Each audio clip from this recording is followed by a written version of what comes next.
Hi, Demijack here.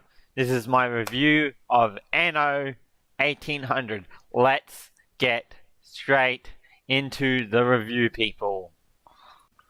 Okay, so basically, once you start up the game, you'll get Sandbox and Campaign. Campaign is the storyline of the game, and Sandbox is basically a do what you want, but the campaign, once you complete, it will convert into a sandbox. However, the sandbox offers more replayability, so once you've chosen whether you want to play as a sandbox or a campaign, you'll then have to choose between characters. And now this character is basically your portrait. It's not an actual, who you are, it's just your portrait. And so once you've chosen that, now note, there are some portraits that are locked. Yes, there are some portraits that are locked.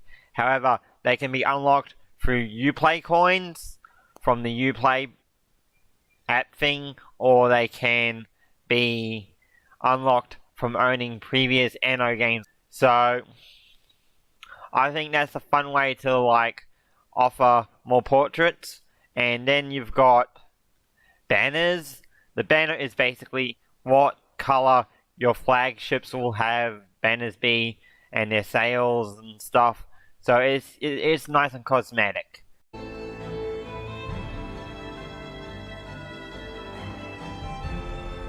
Okay, so once you have gotten into the game, you will have your very own port. Now, you'll just have a port. So what you have to do is start drawing roads, and the first thing you want to build is a market. So you gotta build that market. And then once you've built your market, you gotta start building some farmers' houses. You'll start off with farmer houses, and they will accumulate points as they're in existence, and then they will soon be ready to upgrade. But we'll get in that later. For now, after you've got your farmers' markets, you will notice that there is a resource called timber. Now, timber is what you use to build buildings. Every time you build a building, a little bit of timber will be used. So you gotta strategize your timber in what you're gonna build. So to get more timber, you gotta go ahead and build a lumberjack house. Once you've got your lumberjack house, find a spot that is nice and got a lot of trees around. The spot I chose wasn't very good, but it'll do. It'll do. You want to get more trees, the better. And once you've got your lumberjack house, you'll start collecting logs. But what do you do with these logs, Demijack? Well, of course, what you do is you build a sawmill. Once you've got your sawmill up and running, which costs timber to build, you will now have a facility operating timber. And you also need a storage, so you can store the logs in storage and then get timber and then store the timber in storage. And once that's done, you'll start producing timber. Now next is you'll want some food for your villagers. You'll really want some food, because if you don't have food, they'll get angry and they'll revolt for not feeding them. So what do you do, Demijack? How do you get food? Well, I have a quick solution to that. You want to build a fishery. That's what you want to do. You want to find somewhere along the coast and build your fishing port and collect all those fish. Now remember, you need a storage as per usual near the fishery, or else you can't store the fish. So make sure you get that fishery built, make sure you get a storage nearby, and it is all connected by a road to your main town, and you're good to go on your fish. Okay, next thing you want to do is get your sheep farm up and running, because your villagers will need clothes, and it's very important. So what do? Well, this is what we do. We plop our sheep farm down. Now remember, this works different to other types of buildings. It requires 4 different types of buildings. One is the sheep farm and 3 paddocks. So you want to plop down your sheep farm somewhere good. Make sure it's connected to a road and a storage. Very important. And then you want to plop down your sheep paddocks. Now you need 3 of them. They need to be near the sheep farm or else it's not going to work. And then you've got your sheep farm. Now, what do we do with these clothes? Well, there's only one thing we can do, and that's turn them in the wool in the clothes. So what we do is we go ahead and we plop down a tailors. Once you've got your tailors, you go ahead and make sure it's connected to a road, connected to a storage. Very important. Never forget that. Never forget that. Then, once that's done, make sure the sheep farm and the tailors can connect a route to each other so they can deliver the wool to the tailors. And then you're good to go on that. And now, let's get in the next little bit.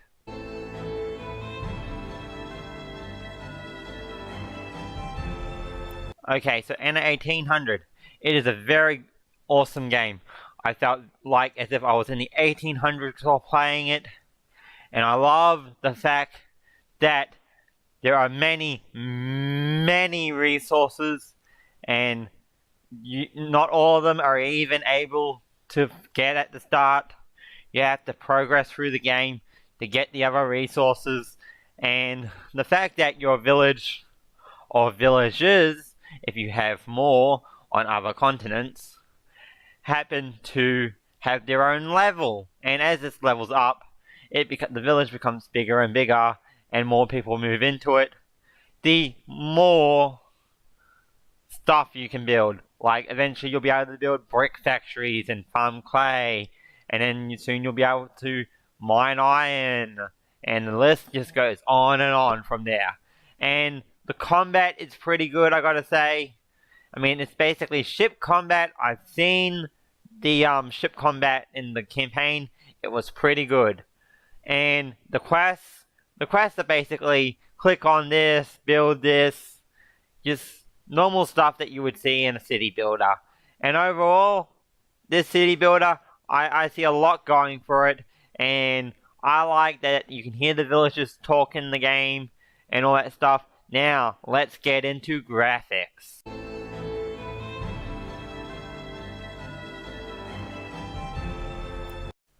Okay, graphics. Now, personally, the graphics, they aren't like the best. They're pretty good, but they aren't the best. But I do like the art style. The art style is very good. But at the same time, as we're talking, I also would like to point out that graphics don't make the game. The game can have very bad graphics, but could have completely good gameplay, and you'd keep coming back. But as said, graphics do help a little bit. They do help a little bit. I mean, you want to look at pretty stuff while you're playing a game. And personally, the graphics in this game, while they may not be the best, they do give you very good stuff to look at.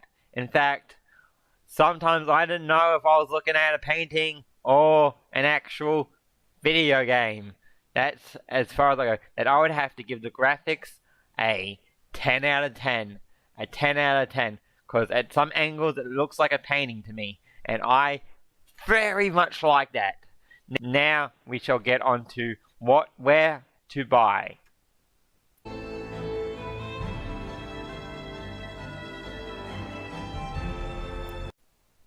Okay, now this is the most important part of the review, in my opinion.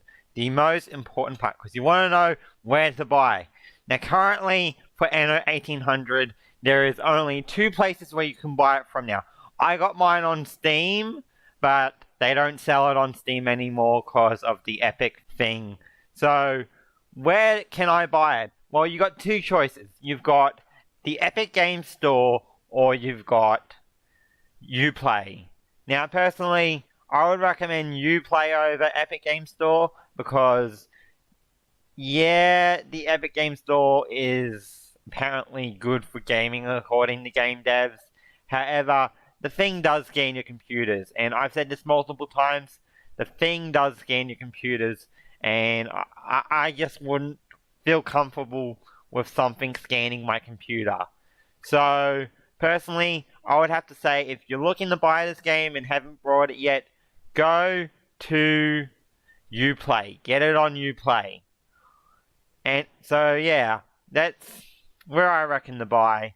I mean, plus with Uplay, the developers get more money, because see, if you buy it on the Epic Games Store, Epic Games gets a cut, so you're supporting Epic Games. So remember, buy it on Uplay and give all your money to the developers. That's all I have to say on this, is that just buy it on Uplay.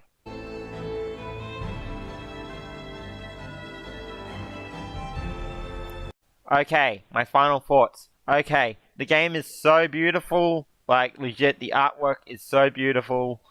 Um, the that gets a 10 out of 10 for me because beautiful artwork. The graphics are great. Another 10 out of 10. The resources, they get a 9 out of 10 because I don't know, I just love managing resources. I've always loved managing resources on games, like especially games like Age of Empires where you gotta manage resources. Yeah, it can be frustrating at times when you're in the red, but when you're in that green, it just feels so good. And the combat, an 8 out of 10, I reckon. The combat's pretty ordinary. It's just ship combat, but pretty good. And I love the voices in the game. They really sound like they're in the 1800s. The game devs did exactly a good job of getting a historically accurate 1800 game. And the gameplay, it's really fun. A lot of replayability. That's the good part, because you need that replayability. You're not a good game if you don't have replayability. Look at all the great games that have replayability. WoW, Dark Souls, Borderlands. The list goes on and on of great games. And replayability is what you want. So, on replayability, I gotta give it a 10 out of 10. Any game with really good replayability gets a 10 out of 10. And basically, the launcher, well, it's got to get a 5 for me because they screwed over Steam, and I just can't. I got no problem with it being on Uplay. It's just Epic Games Store. I don't see why they had to make a deal with the Epic Games Store to be like, we want to put it exclusively on Epic Games. I mean, it's not even really exclusivity when you think about it, because it's available on Uplay, which is Ubisoft's own launcher. So that puzzles me how it's an exclusive, but they took it off Steam. So they basically, Epic Games Store screwed over Steam. But that's a whole nother story for another video. Anyway, so my final points, how much this game gets. It would have to be an 8 out of 10. This game scores an 8 out of 10 on my list of games. And I always want to note that this game very well could be the city builder of the year. Personally, I would have said that about Tropico, but this game just blows Tropico out of the waters. So if you're looking to get this game, I would pretty much get it. It's a fun game, especially if you're a veteran of the Anno series or new like me. It's really fun, and fun's what matters, people. Anyway, that's my review. I hope you enjoyed it, and I hope you have gathered your own thoughts on Anno 1800. This is DemiJack signing out. I'll see you in another review or gaming news, and remember to like and subscribe. See you in the next one, Top Bros.